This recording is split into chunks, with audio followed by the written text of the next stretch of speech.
Welcome once again to the church that Jesus built. My name is David, and today we'll be discussing the self-defense mechanisms. Now, there are several of them, but I promise we're going to try to get through them fairly fast, so I hope not to take too long to bring this lesson to you. We will be discussing what's called transactional analysis, which is a breakdown of communication. You can take a look at how does a person communicate to you or to someone else, or how you might be communicating to others, and what does that mean? As well as we're going to be taking a look at how a person subconsciously protects themselves from relationships. How do you protect others from getting to know the true self? The self or the subconscious has a plan and it utilizes it and basically has a variety of guards stationed at the door to keep others from actually knowing who the real self is. Okay, so let's begin. The first one we're going to talk about is denial. That's the first self-defense mechanism.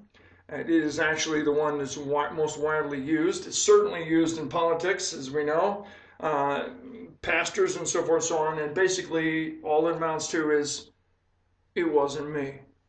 I know you think you saw what you saw. You saw me in my hand in the cookie jar drawing out cookies, but who are you going to believe? Me or you? Your eyes. I mean, come on. We've been friends, or I'm your husband or your wife or whatever. You know, come on. I'm your pastor, I'm your, politician, whatever. Who are you going to believe? It wasn't me. What can I say? It is widely used. If it's used long enough, emphatically enough, everybody gets to believe it, even the person denying the truth. So it wasn't me. 2, regression. What happens here is that basically whatever happens to a person, they decide, the subconscious decides, being out there as a mature adult is too much to handle, too much responsibility, can't handle it. I'd rather go back into a world that we're more childlike, where most I've got to really do is just play, I mean, I remember when I was 5 years old, and it was great. Before school started, I felt like a free man and a free kid. Anyway, so all I had to do was figure out what I was going to do the next day, play, And of course, the summers in between school felt the same way, but for the most part, anyway, until I got to the farm. But anyway, so a person basically just, doesn't grow up. You've heard or seen those people that just seemingly never grow up, or pretty much a child in one fashion or another, or at least a teenager. Anyway, so that's regression. Acting out can be actually 2 different ways. It can be acting out against oneself or against another. Acting out against other people is a very effective way, obviously, to keep people at arm's length or longer. It's very effective. We'll talk about that more in detail in how the subconscious keeps people from getting to know the true self. But it's an aggressive thing. It's an in-your-face kind of thing, or it can be passive-aggressive. Your teacher didn't give you a good grade, so you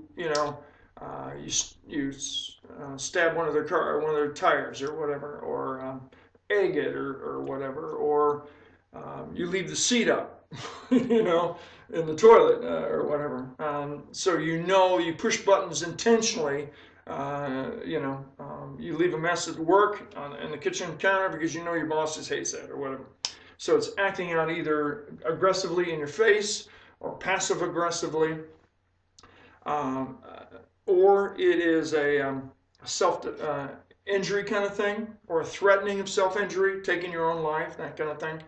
And this aspect is more from manipulation to draw people closer to you, draw them into your web or into their web or whatever. So a lot of times you see this with borderline personalities. They will slit their wrists barely. There might be some blood or whatever, so it's no real intention of taking one's life, but it's an act of manipulation. So that you can control the relationship or bring them back, because chances are a lot of people will go from acting out against them to acting against self. If it didn't work the first way, then try the other way, and that kind of thing. So, all right, disassociation. This is not a very common thing. I remember there was a movie called Three Faces of Eve. I believe it was made like in the mid to late 50s. They have made several newer versions of that since. But it's basically a person who has multiple personalities, where a person will act in one personality and then another, and then they not communicate with each other for the most part, although I've seen some places where they do, but for the most part, so in other words, it'd be a blackout period if in one personality, because they don't know what was going on when the other person, was in control, if you will. I actually had a client that was a classic case of this. And I know he wasn't acting. There was no way for him to have pulled that off. Anyway, so I truly believe that this is true. I mean, a lot of people are like, yeah, really? I mean, come on, But you'd be surprised what the subconscious can do. It is extremely powerful. And it was that Jeremiah said that no man can know the wickedness of one's own heart. And that's because of the subconscious. It is amazingly, it can be amazingly deceptive and manipulative and so forth and so on. Anyway, so all right. So then we have compartment. I had problems with saying this. Compartmentalize. That's close enough. Okay, you know what I'm talking about. All right. So anyway. All right, so what it means is that now this is a form of disassociation, but everybody, there's one personality, but it's clear and distinct personality types. So at the work, we're one personality. At church, we're another personality. At home or at the bar, we're completely, so we're have these different personalities, but everybody's combined into one, connected into one, but we're just, making a choice to be a different kind of person in different places for different reasons. Okay, and this is actually what we'll talk about as games in that scenario where I'll talk about here in a few minutes. We have repression, where basically people just have repressed memories. Now, I spoke about this earlier on one of the other tapes about a staff sergeant who had begun to have hallucinations in the dark. He had repressed his memories as a child. His father, being an alcoholic, had thrown him into the basement. All the lights off, made him stay down there all night long, and said the boogeyman was out to get him. He had repressed those memories, and only through hypnosis was he able to unlock those memories and bring them back to his conscious mind. So memories can be repressed. You see this and hear this a lot about molestations, especially some. It happens as a child or a young person. A lot of times those memories get completely repressed. Okay, projection. This is widely used also, and this is project blame. Okay, I had no responsibility in this. Zero, zippo zingo. Wasn't my fault. It was everybody else. It was the next door neighbor. It was my father, mother, everybody else under the sun, or every circumstances under the sun except you. Projecting all the blame or much of the blame onto someone else. Actually, have been in relationships where it's always 100% my fault. 0% her fault. Okay, all right, yeah, all right. How's that? None of us are perfect. I don't care what relationship you're in. Even if the other person is absolutely evil, it may be well because we punch buttons and burn out the worst of them. I spoke about that in I believe in the marriage, or maybe even the divorce one. I don't remember, but anyway, so if what we're seeing, it might well be because we've punched their buttons either knowingly or unknowingly to bring out their worst rather than trying to bring out their best. So, all right, so everybody is absolutely at least partially responsible for their own stuff, and sometimes for the stuff of others, at least partially. Okay, reaction formation. Now this is an interesting one. I found this, I was very surprised as a young person beginning in the behavioral science field. When I was working with Vietnam veterans, I found that in some cases of the post-traumatic stress disorder that veterans were suffering from guilt because they had learned to love to kill. Now, on the onset, it seems absolutely evil, and how could a person do that, and so forth. But basically, the subconscious said, if we're going to be in the middle of a war where our life might be taken at any moment, or the person next to us, or whatever, and so hideous, if we're going to have to be here, we might as well love it. And so they go into a reaction formation, and then they go to the other side of it. Now they absolutely love war. They love to kill. They love that kind of thing. And we also see it in situations with, I see mostly, it's probably also in men, but mostly in women who have been molested or raped or whatever. Feeling guilt and shame and some kind of, and the opposite of projection, but actually owning a good portion of the blame. Must have been something I did to bring it on. Begin to act very flirtatious, very seductive, dressing half naked, those kind of things, almost enticing or bringing on the situations. So again, oftentimes the subconscious will say that if this is going to happen, we might as well bring it on, okay? Because it's better to have reality than it is to live in fear. For example, a lot of cases in relationships, one might fear the person to divorce them or leave them for someone else or whatever. So subconsciously, living in that kind of fear, jealousy, and so forth and so on, you end up causing that person to do it because you have done a number of things subconsciously to bring about it, because the subconscious again says it's better to have it happen than to be fearful of it. So that is reaction formation. Displacement, we see that a lot. For example, bosses tick off an employee, but they feel like they can't speak up for themselves, and so they harbor that anger, resentment, which eventually turns to rage. They go home and they abuse a spouse, a child, a dog, displacing the anger that's coming from one direction into other people in other directions. We see that obviously a great deal in relationships. It's very difficult for the most part to compartmentalize what's happening at work and then not bring it home to the family or to relationships or whatever. So that's displacement. Intellectualization. Wow, I impressed myself. I said that one.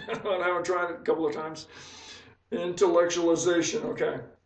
You see a lot of people, this one, this was kind of cute for me, at least, when I was beginning to study and to be around people in the behavioral science field, especially psychologists. In those days, smoking was authorized in almost everywhere, and so it wouldn't be a good psychologist that didn't have his pipe, and he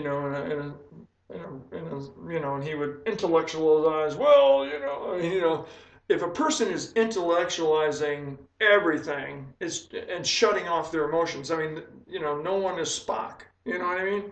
It was funny because when I was growing up, I actually prayed to God, help me be like Spock. So I didn't have emotions, There was too difficult, too many things going on.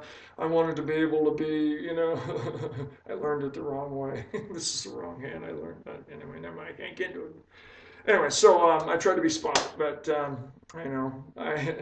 but there's a lot of people who are just intellectualizing everything and have, I remember, I love Germans, but they're, for the most part, at least in generalization, you see a lot of very intellectual and very intelligent people, obviously. But in Germany, I would see it was not uncommon for Germans when they somebody's got their bags, are obviously getting on a train going away, who knows for how long, maybe for, forever or something, and they would be like shaking their hands, um, where other people would, give them a hug, a kiss, and everything else like that. So, anyways, intellectual. See, there I go. Anyway, I said it before, so it still counts. All right. Some people are just in the mind, not in the heart. Rationalization. So therefore, it's sort of the underlining theme for a lot of different ones, actually. Blaming and projecting and all those. This is just how it's done. The subconscious makes excuses, for behaviors, and so this is just, I have a good excuse. You need to listen to this excuse because this is the excuse of all excuses, So rationalization. Also undoing. This is feeling guilt for everything and to everyone kind of thing. So there's always like a servant kind of mentality, such that it's I know as Christians we're supposed to deny ourselves, but it's the passage is to love thy neighbor as thyself. So the real deal is we need to love ourselves first with a godly love, and then love our neighbor with that same kind of love. What overflows from the heart goes on to our neighbor. But this undoing thing is you first love your neighbor, and then if there's any love left over, which generally is not, then you wouldn't get anything, kind of thing. So this is a very unhealthy kind of, you're doing penance, in other words, and so somehow you can be forgiven of your sins by doing, by religiosity and so forth, and so this is undoing, okay? So, sublimation. I knew a guy in Europe, Kevin, who was a great comedian, and he would have a joke about everything. Everybody loved to be around him. He was the funniest man on the planet, or at least at that time. Lord willing, he's still somewhere, but anyway, that was 30-something years ago. But anyway, but afterwards, when he wasn't around to have an audience, to tell the jokes, then he was a very depressed individual, very lonely.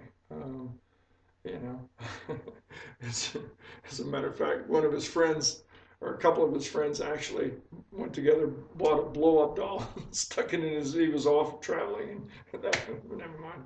But it was a joke. He about scared him to death.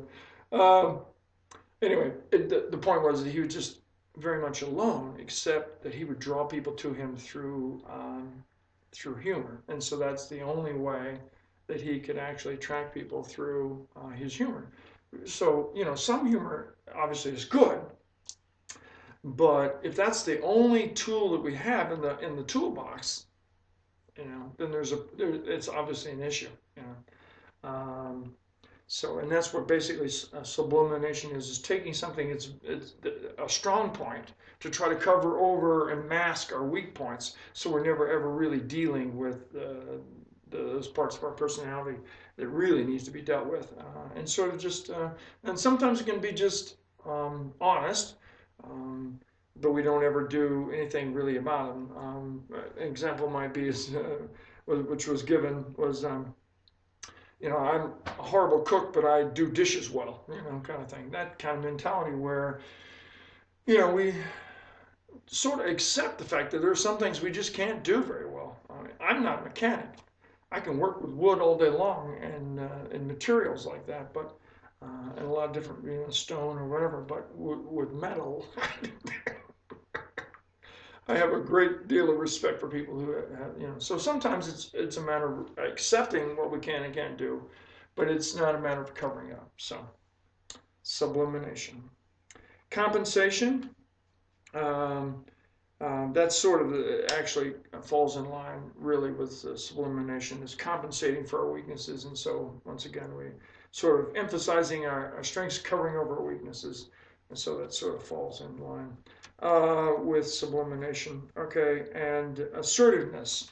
You will see this a lot in people who are willing to ever defend their rights. Okay, they are very clear and very distinct about what the borderlines of their what's acceptable and what's not acceptable, and are always ready to let you know that you have infringed on one of their rights. Okay, I know my rights, and so they have this marked out. I mean, you see a lot of people with no trespassing no trespassing signs. They're being assertive. I saw one guy that actually had a stoplight with a red, green, and always had it in red. So stop, no trespassing. This red light. So some people are very clear about what their personal rights are, personal space is, and not going to allow any infringement of any kind of violation of those territorial. Okay, so there you go. So that I think it's 21 minutes. For me, that's pretty good. Anyway, so let's go on to then talk about what transactional analysis is. We have three parts of where you can communicate from. This is your pack right here. You have your parent, your adult, and your child. So basically, what transactional analysis says is that you're going to be communicating from one of these three points of reference at all times. So whatever you say, right now I'm speaking out of my adult. I'm intellectualizing this material and speaking, person to person, adult to adult, about this information. So, but now we can speak to, and you've known people that speak primarily or often out of a parental form of reference. Okay, so they can actually be critical or nurturing. So you've seen some people who just always critical. You pick A, they pick B, and then they're going to argue why didn't you pick B? If you picked B, then they would have argued why you didn't pick A. Or people who are ever nurturing, and maybe that of course you're never stuck. Most people aren't stuck in one or another, although some people would. You could probably prioritize what percentage they're speaking out of, or you're speaking out of, but. So one is nurturing. So in other words, you're always mothering. You're always trying to, one of the issues about parents is that it's a mixture between, guiding and discipline and, and kind of correcting behavior and so forth and so on, to nurturing. I mean, our Father God is exactly that way. Scriptures tell us in Hebrews that I, the Lord, scourge those whom I love. Okay? A lot of people say, well, God is all about love, and He is. But there is a tough love, okay? And God says it of Himself, okay? So as parents, we need to also be disciplinarians, and but also we need to be nurturing. There's two sides of the love coin. So our children never grow up if we're always nurturing and we never give them an opportunity to stand on their own and fail. So that's part of the growth process. We talked about adult intellectualizing. We can also communicate from our child, in which case we are either in a state of humble. As a child, we can be humble and respectful. Okay. So in this state, we actually, and only, you can only learn if we're in this state. Because if you're prideful and you think you know it all, then obviously you can't learn anything because your brain is closed, can't learn. Okay, so only if you're humble enough to realize that you need to learn, need this information, need to know this stuff, and are respectful of the person or persons giving it, then you can actually learn.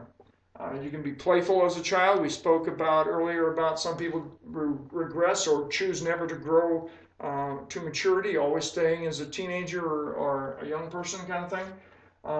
Needful, always needful. You can't Okay.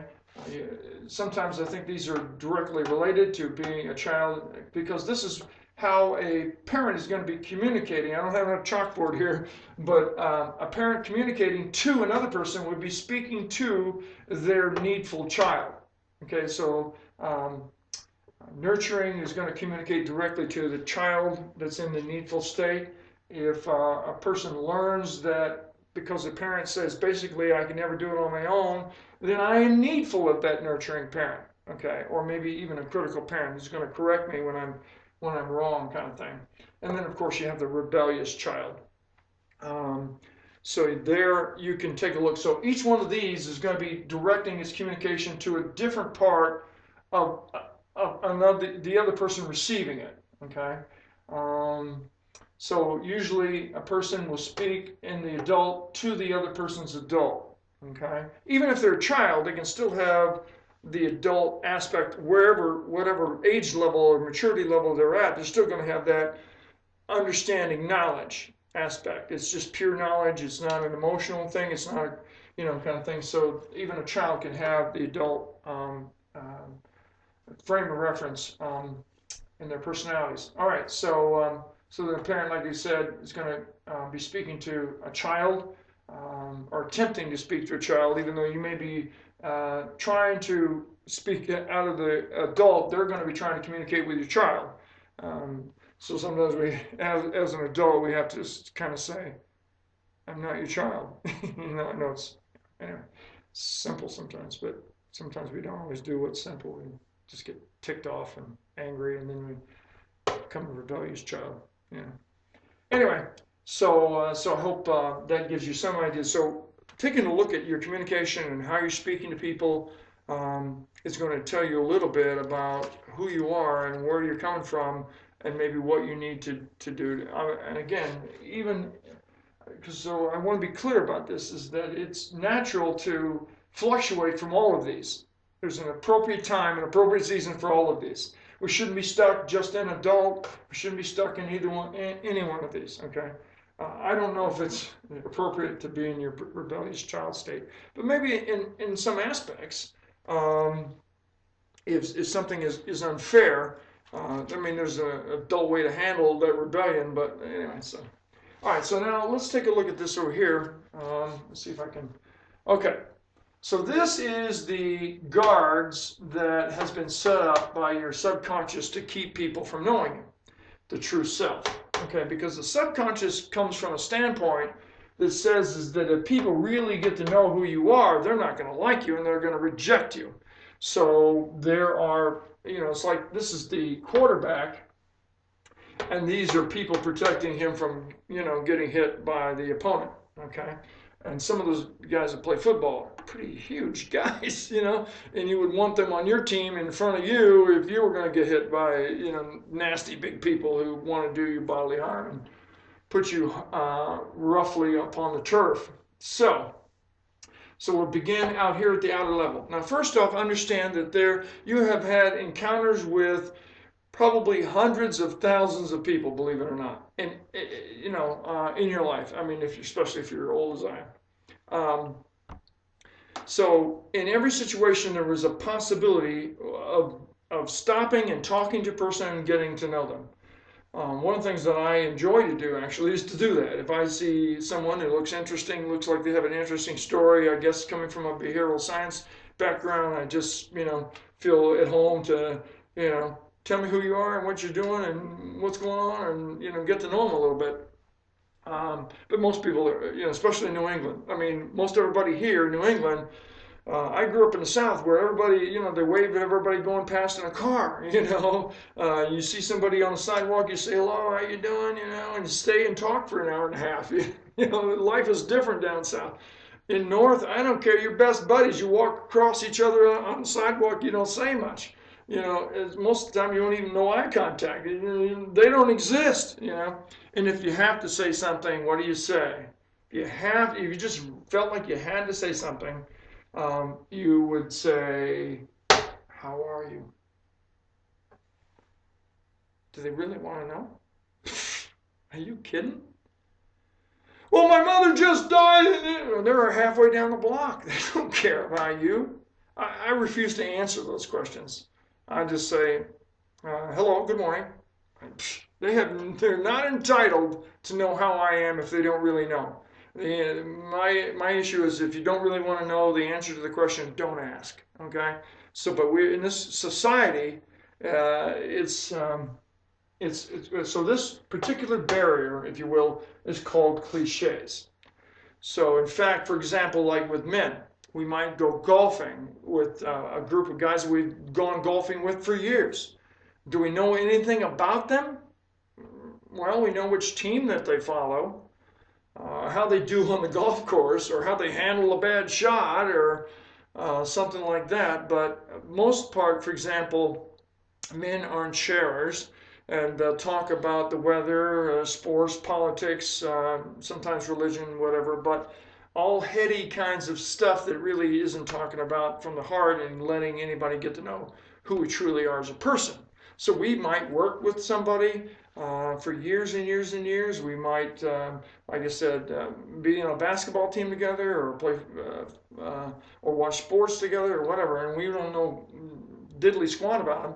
So all the information that comes from the cliches is just superficial stuff that doesn't have anything to do with the true self. Okay, so out of the hundreds of thousands of possibilities of people that we've ever been in crowds with, we've ever walked past on the streets, we've ever been in stores with, passing the aisles and so forth and so on, all of the places you can hardly go anywhere in the United States these days, especially anywhere around in the city, where you don't run into tons and tons of people with opportunities to get to know someone or them to get to know you. But we get rid of like 99% of all of those people by either ignoring them, or if we have to, we give them a cliche. How you doing? But please don't tell me, because I really want to know. How come we don't say that? And we could at least be honest with that. We could say, how you doing? But don't tell me. I don't want to know. I got my own stuff. Anyway, okay. So then, all right. So then the next level is what's called games. And that was in the aspect of what we talked about earlier is compartmentalizing, or whatever. You know what I'm talking about. Okay. So that is where we have different personalities, different character behaviors, and so forth at different places. We're a completely different person, say with a girlfriend or boyfriend, versus at work or at church or with the boys down at the bars or whatever. So this is what you're doing is you're putting a mask on. You see somebody coming, and you decide that this is what they want to see in me. Okay. So with pastors coming, when you put on I'm a really good Christian mask, and you speak the right words and the right lingo, and you learn the lingo and the behaviors and that kind of thing, and then you walk down the street and you see your good buddy at the basketball. Hey, dude, what's going on? Whatever. So you put on a different mask, a different set of behavior, different speech, different attitudes, different all that. So basically what you're doing is you just always got this different mask depending on the needs, the social needs of what's going on. I should say, but let me back up for just a half a step here and let you know that if a person is persistent then to try to get through, they see something in you that that they really want to get to know who you are. Like I said, I do it at times. I don't just oftentimes will see somebody that really like to get to know at least a certain level. I mean, I don't maybe want to spend my whole life with them or whatever, but I would like to get at least beyond the cliches and so forth. And so I'll say to them, in a way, I'm not saying this literally, but I always say, I find you interesting, and I'd like to know more about you than just the cliches. I don't want to know what you give to the rest of the public. Okay. Now they could say, take a hike. I've got too much time. I mean, I don't have enough time. I don't have enough energy. I'm not wasting it on you. The truth is, when somebody actually stays and says, I really care about how you're doing. Most of the time, about 90%, 95% of the time, people say, wow. And actually then we move beyond that. Okay, beyond, I get to move through the cliches, and then we're into, like I said, the games.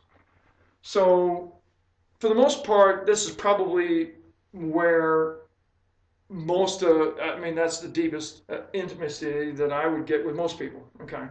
And so they're just going to show me what they think I want to see, whether it's about, some kind of interest that I would have that I've seen. For example, somebody had a sidecar, the motorcycle with a sidecar, and actually had a place for his, bless his heart, he had a place he had welded in for his disabled son to put what do you call this, wheelchairs. And so we just was chatting with him about this, and my wife and I have a motorcycle and we ride, and so anyway, so that was just that. So he's going to tell me, and he's going to show me the face of that particular interest, and so I'm not going to really see any other faces other than that sort of thing. But for example, if I want to really get to know that person, now it depends on how. There's a lot of people use this intently. And with strength and forethought. I mean, in other words, their subconscious puts in a great deal of energy into this game thing.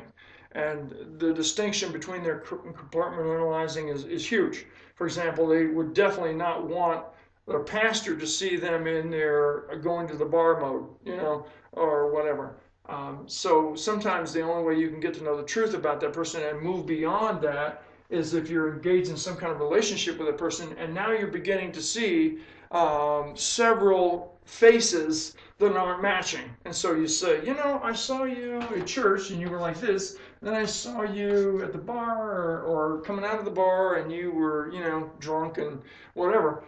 So you do a confrontation, and then that person will either decide to let you into the next one, or chances are that what they'll do is they'll react then with anger. So at this point, this is anger. And as we talked about earlier, this works effectively well with most people. It will repel people, anger. Especially, I know that a lot of Vietnam veterans have used this with post-traumatic stress. Just a tremendous amount of anger that turns into rage. Anger against God for letting them be in a war situation. Anger against their country for not supporting them in one way or another, or especially the Vietnam veteran who were sold down the river. You couldn't fire at somebody until you were fired at, even though you might know them to be the enemy, for example. They were told, in some cases, they weren't even allowed to fire into rubber tree plants that were owned by Lyndon Baines Johnson at the time. The enemy could hide in there and shoot out, but they weren't allowed to shoot in, or those kind of political things. So a lot of anger, buddies dying, them surviving and not knowing why, or rejected by people at home when they got home, being spit on. I know a lot of veterans, for example, that were war veterans in the jungle one day, and then, like 2 days later, being on the streets of their hometown and being spit on when they got off the planes and being called baby killers. So a lot of anger for a lot of those kind of folks, but it is used a lot for people. It's very effective to repel people. So here we are confronted with the truth about being caught in these two different things. It doesn't have to make sense. Anger doesn't have to be sense. Makes sense. It's like a hand grenade. We used to have one of those claymore mines. We used to set up. They probably don't even have them anymore, but they would be sort of rounded, and they would face the enemy, and you had wires, and you could set them off, or have trip wires, and all these pellets would spray out. And so anger is sort of like that. It doesn't have to make any sense. If you've ever been in an argument with somebody who's just absolutely rageful and angry, it doesn't make a whole lot of sense. But at the end of the day, you're just like, okay, fine, whatever. You're running out the door because you don't even want to deal with it. So in most cases, a person who is their subconscious is very intent on not letting you into the real self, is going to use the anger. And as we said earlier, anger has to be fueled. You need fuel. You need fuel for a furnace. And if your anger is the one that that is primarily being used by someone, then they're going to have to be looking at things that's happening today. I mean, you've got sort of a reserve underline that's full of anger because of all those possible situations from a post-traumatic stressful situation. But then in order to renew that anger, you sort of have to look at things that make you angry. And like I said before, in this day and age, there's a lot of that. It's sort of hard to find the flower, and appreciate the sunrise and the fresh air or whatever. We often are surrounded by awesome and wonderful things that God has given us to enjoy and concentrate on. But we're a people primarily who centers on all the negativity, which is what the evil one wants us to do. He wants us to keep us stirred up. He wants us never to really even get back to the true self ourselves. Certainly never let anybody in there, because if we do, if we can get back in there and if we can actually have someone who we trust, believe in, and help bring out this real person and help us heal, because that's not what Satan wants us to do, is to be healed of our wounds. He wants us to continue to create victims, and that's what, if a person is playing, or is acting out of the anger, then we're going to be definitely creating victims through that process. All right, so if by chance you basically, I was reading actually listening to audiobook. It's the Mitford series. I think I might have mentioned it before, but if you haven't listened to that or read it, certainly you need to do so. It's about an Episcopal priest. His name is Father Tim, and at one point he sat through this rageful explosion, I guess, by this man who was a big guy, contractor, who was an alcoholic. His father was an alcoholic, extremely perfectionist, and he accidentally was partially responsible for a younger brother being killed, because they were playing on heavy equipment. And it turned over, and his little brother died. And so he kept that resentment inside, and he was just an angry. This person, he described him intensely. He was an alcoholic, so he had some issues about survival, as well as just angry at God, angry at himself, angry at his father, angry at his brother for dying, and so forth. And so he, for 2-3 hours, according to this book, in this situation, he would just explode. He was tearing stuff up, throwing. And so Father Tim just hunkered down for those and just sat there and was praying, obviously. And so he weathered the storm. He let everything go because he knew intellectually that this anger, even though it was directed to and around him, it wasn't about him. It was about this guy's need to get rid of that anger. And so he said, I'm going to be here. When you're all done, then we're going to be able to move to the next segment, or the next person standing in line. So, which brings up a point at this point, is to understand how we ought to be communicating with people. This is a very good point. Please don't miss this, because everybody does. Okay. All right. So, for example, we have a person standing in a yard that has a fence, a high fence with barbed wires, not a prison, traditional prison, no trespassing signs and so forth, killer dogs in the yard, and so on and so on. These are all, we're going to say, outward signs of this person's subconscious to keep people out from knowing him. Would it make any sense to speak to the no trespassing sign? Would it make any sense to you to speak to the fence? Would it make any sense for you to speak to the dogs? Okay? No, right?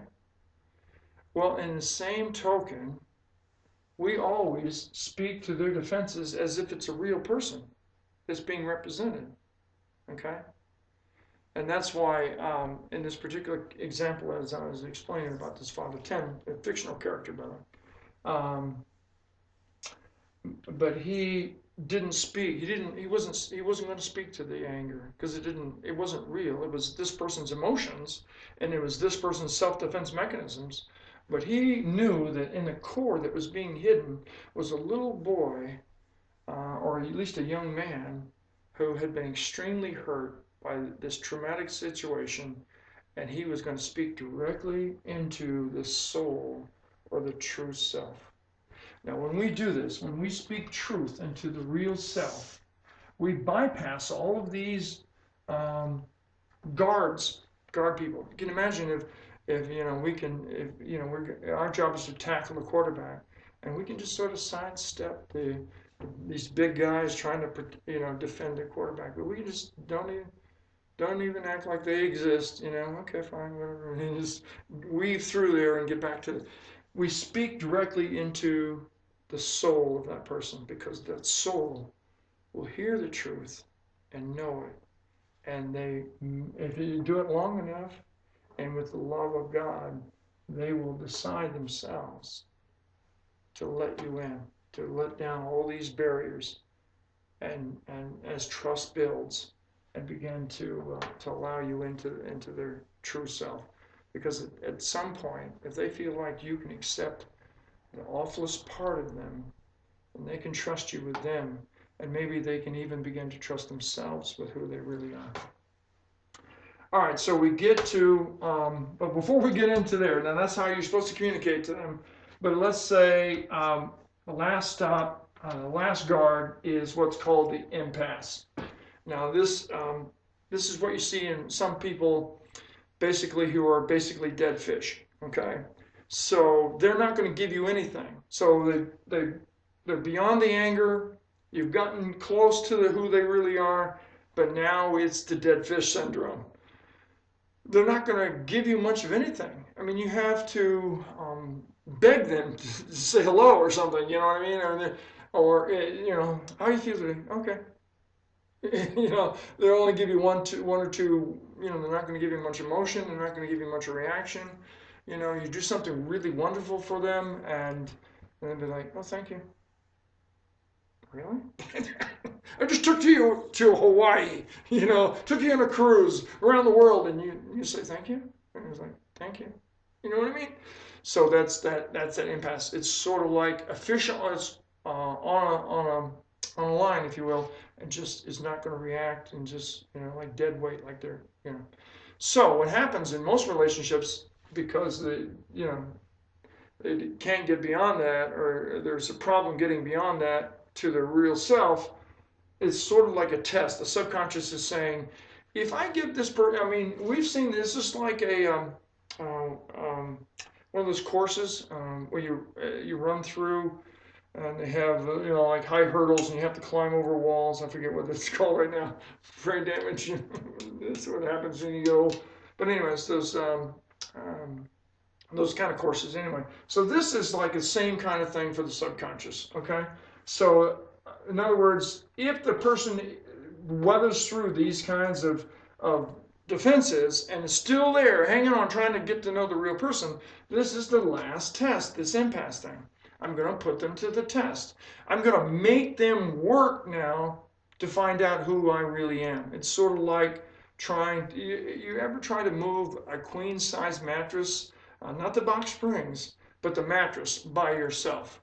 It doesn't help, It's big and flimsy, and there's nothing to grab onto. And let's say you're trying to get up around stairs, and it's like, I'd rather have a horse whipping. And so that's sort of what this is like. This is like you're not getting anything, and so it's a test. Will this person work hard enough to find out who the real me is? And so oftentimes what happens is some people get to this gate and say, this is too much work. I'm out of here. Call me if you ever decide, you want to have a relationship, okay? You want to be real, whatever. And so, person is leaving.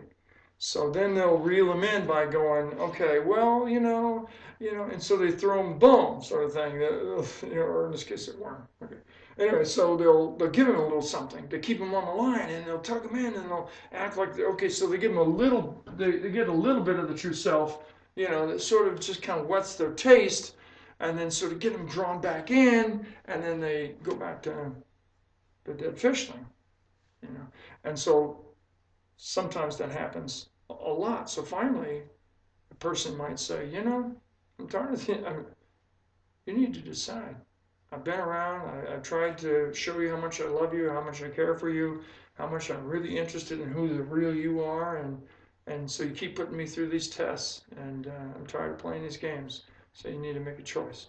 So finally, then, in some cases, because now think about it, how many people really know the real you in your complete life? All the people you've known. Now, how many really like totally best friends do you have? A lot of people say, I got friends, I got best friends. How many of you know truly all the bad stuff, everything about you? Chances are maybe you don't even know. But how many people know what you know? You know what I mean? That's another interesting thing I could do, the Johari window as well. Maybe I'll do that. Quickly, let's see. Oh, we got 50 minutes. All right, so let me just do this real quick. All right, so basically there's, this is called the Johari window. There's the parts that you know and everyone knows. So everyone, this is public information, everybody knows. Okay, and there's the part that only you know, and there's the part that only others know about you, and then there's parts that no one knows. So there's the truth is sort of in all of those particular things. One of the things that we said before is that you can begin to look at yourself and see the truth about yourself if you can look through the eyes of what other people see in you. Because they're probably, in some cases, they're going to know some truth about you that you do not know. Okay? So, wow, a lot of information. I do hope that it's been helpful. The biggest, if you got nothing else from this, don't speak to the defenses. Speak directly into the soul, the true self of a person, so that they have an opportunity to be invited out beyond all of their barriers and get to know their true self. And you obviously need to express how trustworthy you are, that you can be trusted with the truth of who they really are, that you're going to be there through thick and thin, and help them heal and help them get to know themselves, and you're going to be doing the same thing too. So it's not like it's just going to be a one-way street. It's like, this is who I truly am, this is who you truly are, and that's intimacy. And then that is, so everyone needs to have someone walk down the road of life. Proverbs says that basically when there's two walking and one falls down, then the other one can pick them up. But if only one is walking and one falls down, then there is no one to pick them up. All right, so may God bless you in your journey to really get to know who your real self is, and may you, through this process, realize who you can trust and who you can let in to know who you truly are. May God bless you in your journey. Thank you for your time, and pass on what you're learning to other people. Don't keep this to yourselves. I appreciate it. All right, God bless you. Thank you.